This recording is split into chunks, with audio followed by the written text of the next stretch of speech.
We all have a good days and bad days, good season and bad seasons, and me, I have been through all those days and seasons. But today I think is a good day and a good season. The reason why? Because OBSBOT, the pioneers of the AI-powered PTZ webcams, just dropped not one, but two incredible budget-friendly webcams, the OBSBOT Tiny SE and the Mid SE. And let me tell you, these cameras may be budget-friendly, but they definitely don't compromise in performance or quality, and I think this could be a start of a great new season for budget-friendly products for streamers and content creator industry.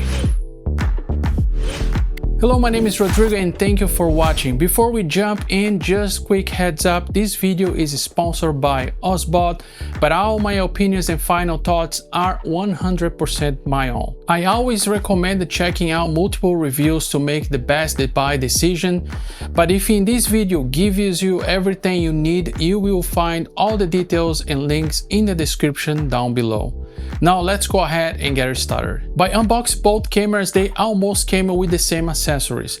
They both came with a USB-C to USB-C cord, a USB-A adapter, a nicer user guide and warranty information, and the camera itself. The build quality is super similar to the other previous more expensive cameras like Mi 2, Tiny 2 Lite. This is great because you are getting a great price for the same build quality as those more expensive webcams. And talk about price, this is the most exciting part.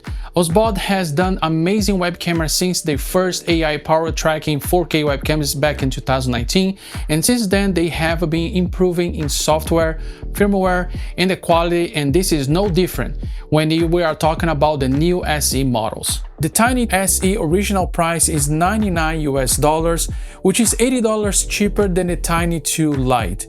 And the Mid SE original price is $69, which is $60 cheaper than the OBSBOT Mid 2. Now, because those cameras do not record at 4K, doesn't mean a bad thing. In fact, almost everyone does not use it for online meetings or streaming 4K webcams to output anyway, since almost all the streaming platforms cap at 1080p. But you may be asking yourself, what else I'm getting if it does not record on 4K? Do I get features from the most expensive models like Tiny 2 Lite or Mi 2? So the short answer for that, yes, you do. Starting with the Tiny SE, you get almost all the nice features that even the most expensive Tiny 2 has. You got this amazing AI tracking system with a 2-axis gimbal, which basically it follows you around super smoothly while you're moving. Perfect for those that if you are streaming or doing presentations. The Tiny SE uses deep learning to track you in 3 different ways: your whole body, just your hands, or a specific zone you set, and get this, you can control with your hand gestures. No more reaching for settings mid-stream, so this is really great. It works perfectly with all your features apps too, like Teams, Zoom, and also Google Meet as well. Now the Mid SE is smart as well. It will automatically frame your shot either if you are alone or in a group, and you can also switch between portrait mode and landscape modes. It is super lightweight, it's just 33.2 grams, and comes in these fantastic colors, which is Aurora Green, Space Gray, and also this one that I just got, the Cloud White. Now the video quality that you got from both of those cameras are very good, which is very similar from those more expensive ones of the OBSBOT lineup. So the image is pretty clear with a nice color balance and works really well in a low light situation, especially if you're streaming and do not use a lot of lights while you're streaming on your game section. This is capable thanks to the 1 and 2.8-inch stack CMOS sensor and a 1.8 aperture, which allows to letting more light into the camera and produce great quality even in low light situation. So you can see you got an amazing quality for the more expensive cameras and a very budget price webcam. But this is not all of it. These little guys right here have something that no other webcam is capable on the market right now. These webcams are able to record 1080p up to 100 fps and 720p up to 150 fps. But why, you may asking, do I need record in such a high frame rate? Well, let me tell you why you probably need to use it. First of all, you will have a less delay and also a way smoother tracking when you are moving around, so this is really good. And if you need to slow motion your video on your editing software, well, will be super handy. As you can see in those videos, I shoot this video at 100 fps and the other at 60 fps. And maybe you notice a little bit more smoothing on the 100 fps than the 60 fps because you have more frames to work with. So that's why you wanted to shoot at a high frame rate. This is working really well. But I think this feature is very niche.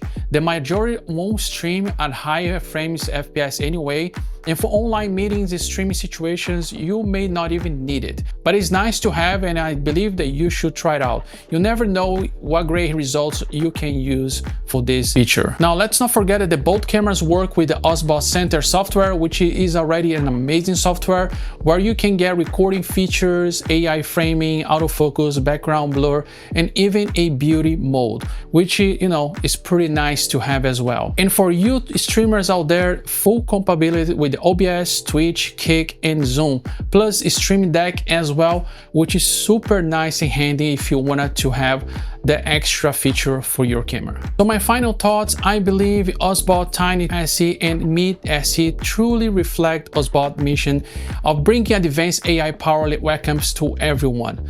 With the features like AI auto framing, gesture control, and an impressively low light performance, I think both web cameras offer smart innovations at a budget price. On one hand, you have the Tiny SE, which offers you a 2x gimbal, AI auto tracking, and auto zoom, making it ideal for streamers, presenters, and professionals who need a dynamic camera movement using the laser whiteboard mode, which is adding extra value for work and presentations. On the other hand, you have the Meet SE, which prioritizes portability and affordability while maintaining a high quality video, even in low light situations, making it a reliable choice for everyday use without compromising performance, which is actually, like I say, the video that you've been watching this entire video through the Meet SE. But at the end of the day, both web cameras bring something unique to the table. So either if you're a content creator, a streamer, or a remote worker, or just looking for a solid upgrade, you cannot go wrong with any of those webcams. So if you'd like to watch more videos about cool products to enhance your live streams or your next content creation project, check out those videos, and I'll see you over there.